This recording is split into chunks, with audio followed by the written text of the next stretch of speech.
Hammaga salom. Bugungi videomizda qanaqa qilib FC Mobile beta versiyasini o'rnatishni o'rganamiz. Uning uchun bizga turli PMKlar kerak bo'ladi.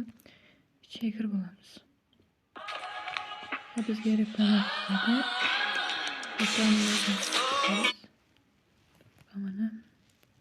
Mana bu yerdan Kanada serverini tanlaymiz. Meni tanlab turibdi. Mana bu narsaga kirib Kanadani tanlasangiz bo'ladi. Kechirasiz. Mana bu yerda Kanada turibdi. Va mana bu yerdagi narsani bir marta bosib qo'yamiz. O'zigina kutamiz. Va mana bo'ldi. Bizning chiqib ketgan bo'lyapti. Va endi Play Marketga kirishdan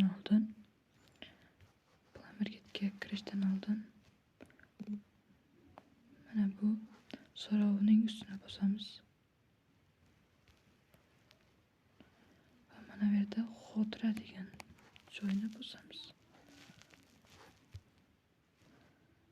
Va mana bu yerda pastda turgan narsani bosamiz. Va mana endi barcha ma'lumotlarni tozalashni bosamiz. Ozgina kutamiz va tozalandi. Va endi Play Marketga qaytadan kiramiz.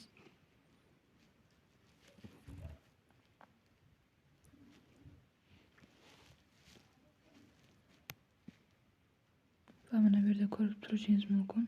Har xilli kanadalik narsalar chiqib turibdi bu yerda. Va biz bu yerdan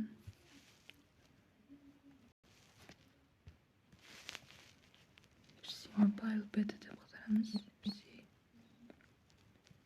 Mobile beta deb qidiramiz.